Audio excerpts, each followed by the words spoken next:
Welcome to A Slice of Coaching. Today we have a very special guest with us who's actually a new employee here at Springford, and he's our strength and conditioning coach, Will Geosits. Will, welcome to Springford. Thanks, Mickey. Thanks for having me. Why don't you begin to tell our audience out there about your journey going into the strength and conditioning field and winding up here at Springford? Yeah, so I graduated with my degree from Penn State in kinesiology back in 2013. While I was at Penn State, I was on the baseball team for 2 years. After graduating, I got some job experience working with Parisi Speed School in Downingtown. Did some stuff with All-Star Baseball Academy, running their strength conditioning program and speed and agility programs there. After I was done with that, I was in a little bit of a limbo and decided to go back to school. I ended up at East Stroudsburg, where I got a master's in exercise science. That allowed me to really start branching out a little bit. I got some work at some Division I colleges. I spent some time at Lehigh University in Bethlehem, Harvard in Cambridge, in Boston, and then from there I got hired full-time by St. Luke's University Health Network, where I spent the last 3 years as a strength and conditioning coach at the high school level for Saucon Valley School District. Once I wrapped up with that, found a job here at Springford and applied, and through the interview process, meeting with yourself as the athletic director and Dr. Nugent and all the other coaches, I was lucky enough to land the position here. Well, I believe we're lucky enough to have you on board as well. Can you touch a base? You did obviously some work in the college level. What differences do you see between the college and the high school, or aren't there any? There's actually a couple big differences. The main one is the amount of time you get to spend with the athlete. With college, they're from morning to evening in class throughout the day, practice, stuff like that. In high school, they're in school for 7-8 hours a day. So the window of opportunity to work with them is very, very small. Mm-hmm. Whereas college, they can come in, work out, in the morning, in the afternoon, in the evening, revolve around practices, game schedule, stuff like that. With high school, you're very limited to 4 or 5 hours a day if you're lucky. Some schools, some teams want to train in the morning. So that opens up a lot of avenues and channels for other teams to get some work in throughout the day. Okay. So coming into us, to Springford, you had an entry plan. Yep. To get everything started in this beautiful facility that we have. What do you think of the facility first? It's top notch. Yeah, and that's the approach of Springford. We want to be top notch in everything we do. So your entry plan obviously involves some scheduling of teams, intramurals. You don't have to schedule the physical education courses, but I know you're helping them in some ways. Yep. Give us an idea of your entry plan and how that schedule developed. So what I did when I first got hired by Springford is I sat down, made a list of all the coaches, season by season. From there, I sent out an email to each one individually that I wanted to meet with them throughout, the first 2 weeks of me being here. I really wanted to sit down and I really wanted to put an emphasis on to all of them that every student here and every athlete and every team is going to have the same equal opportunity to use the facility. I wanted that to be known across the board. So after sitting down with all the coaches, I started to formulate a schedule and see, who's in season, who's upcoming, who's out of season, who, really needs to train right now versus, who can we put off a little bit to the fall or like later in the summer. So just by sitting down with all the coaches and being able to map out, we want it right now, you're in season, you need to be training right now, you're upcoming, start to fill our schedule that way. And then one of the big components we have here is intramural fitness. How does that tie in? Is there a difference of what the intramural approach would be in the room compared to the student athlete, or is it very similar? Yeah, so I actually got to have a little bit of experience with some of those intramural kids. For the last 2 weeks, I've been working with some of the sports teams here. Down in the older gym, yes. So I've gotten to see and meet some of those intramural kids. They're awesome. What I see, how I see them being ingrained in here is no different than a team. In my mind, they're their own team. Mm-hmm. So being able to have them utilize the weight room at the same time as other teams, other athletes, I see them being ingrained. And I'm here to help them as much as they want. So if they want me to write them a program, I can certainly do that. If they just want some guidance on different exercises to do, I can certainly help them. That's great.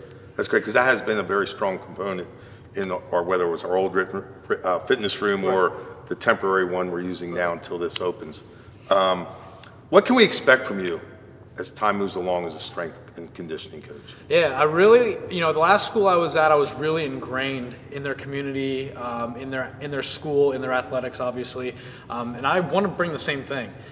Being able to sit down with all the coaches so far and, getting a very good rapport with them, having a great rapport with yourself, Dr. Nugent, meeting some of the teachers so far that have, snuck in here and there, and, I got to show them around a little bit. But just, being able to ingrain myself in the community so far, everyone's been very welcoming.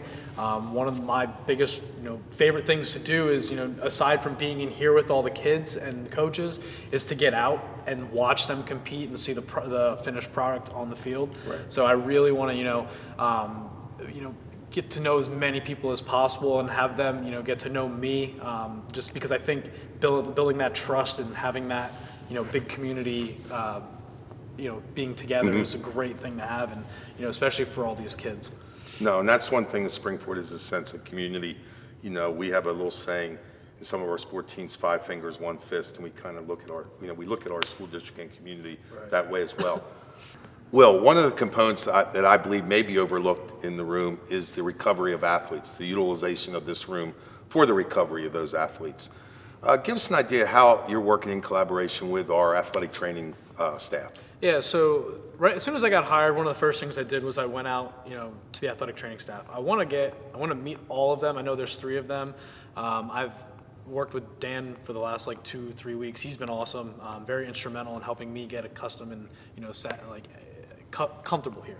But working with them, it's awesome. And you're right, it does go completely overlooked. And one of the biggest things that I try to do is take as much off their plate as possible. They have a lot of things to do, and if they have a couple athletes in there that are just doing rehab, then I can sit down with them and say, okay, where are they at in their rehab? Let's get them out of the room and back into the weight room. Anytime I get an athlete that is hurt, I'll send them right to them, and then we work together. Anytime I write a workout program for a team, I will send it to the athletic trainers, and I'll say, what do you think? Is there anything I missed? Is there anything you want to see me more to include? Is there anything that you think should be eliminated? So I like to integrate them with me as much as possible, knowing that their background is similar to mine, but they have more of the rehabilitation standpoint. So, working with them it's great to have. What input would you have in an athlete being cleared to go back into competition or practice in competition? So, once they get through their rehab, they might be good to go, but they lost some strength. And if they haven't been doing any weightlifting for the duration of their injury, it's tough to tell. But if they can get them cleared, enough to participate in a little bit of practice, and then I can get them back in the weight room and try to build up their strength a little bit more, then I can go to the trainers and say, they completed their rehab, they look very strong in the weight room, like their numbers are getting back up. I think they would be good to go to handle, some practice, volume load outside, and then we just talk about it that way. How about, let's just talk about a little bit about in-season, out-of-season strength. There are some ideals out there that I know some in the college level especially, they're building strength in season.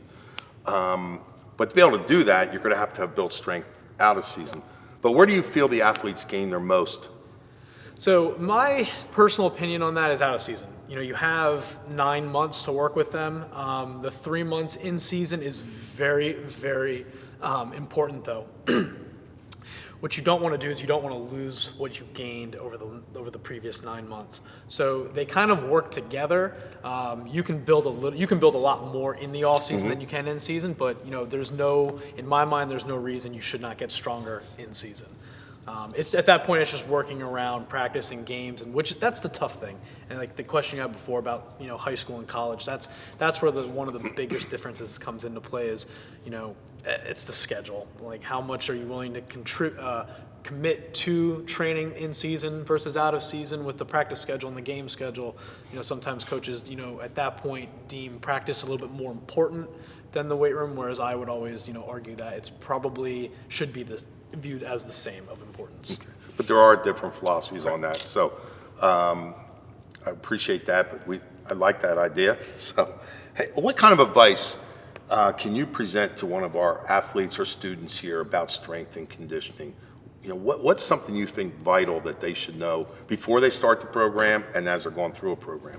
One of the things, the first thing I tell any athlete that I start working with is, do you have any aspirations to play a sport in college?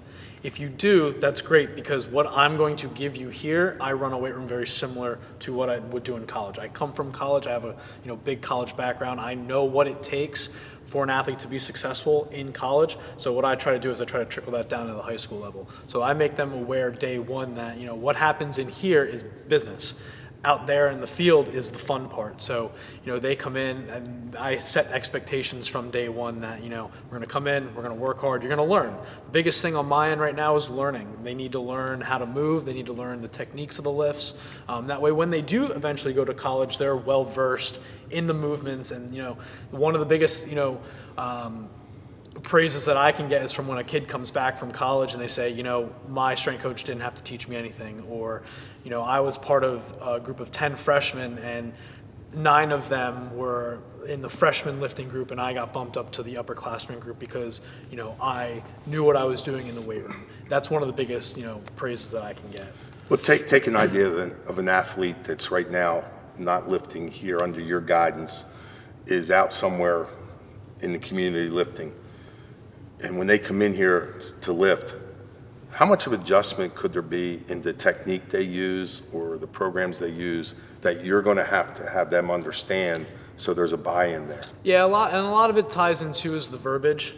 I might call an exercise one thing, someone else might call it a different thing, but it's, bringing it all together into one. I think the biggest thing is, the kids need to know that myself and all the coaches and the support staff only have their best interest at heart.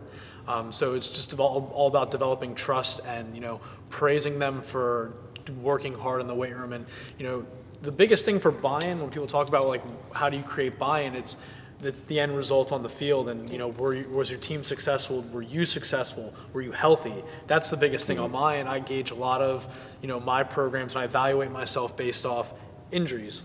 Were you healthy? Good, then I did my job. Now where can we go from here, type thing. So because that's one of the areas, we talk about the females and the ACLs. They're more prone to an ACL tear, and one of the areas they say is to build strength around that whole area and then the leg. Is there any, so that's one area. Again, that's an area that I think sometimes overlooked. Everybody thinks we're building muscle just for strength to be able, but we're building to help do our best to prevent injuries. Not 100% correct. Fail safe, but we can do that. Correct? Yes, and that is one of the things I always tell athletes and parents and coaches, that I will do everything I can to reduce the injury. I can't prevent injuries. No one can. So but I can guarantee that I can give you all the tools you need to be healthy and to be successful. Okay. I know you're just starting here, but let's go down 5-10 years from now. What's your vision of this room and our entire strength and conditioning program, from with the athletes, with the intramurals, what the PE department is doing in their curriculum? Where do you see us 5 to 10 years from now? I absolutely want this room jam-packed all day, every day. From before school opens till 3-4 hours after school lets out. I want this weight room. I want the foot traffic in here. I want everything, to get a lot of mileage on it. It's a great resource, right? Everyone should be able to use this place, and I want people excited and happy, and more excited than anything to get going in here. So 5-10 years down the road, I see this place being jam-packed all day, every day. Will, one thing I do want to tell you, this is called a slice of coaching, where we break bread together with our coaches. Obviously, in this room, we're not going to be eating food, so we'll make sure when we leave today, we get a little bite to eat to keep that tradition along. Sounds but great. I want to thank you for your time. Absolutely, we really appreciate it. Look forward to sitting down with you again. Yeah. Thank you for joining us in this segment of A Slice of Coaching. We do look forward to the next segment, when we will have some students in here lifting under Will's guidance. Have a great day.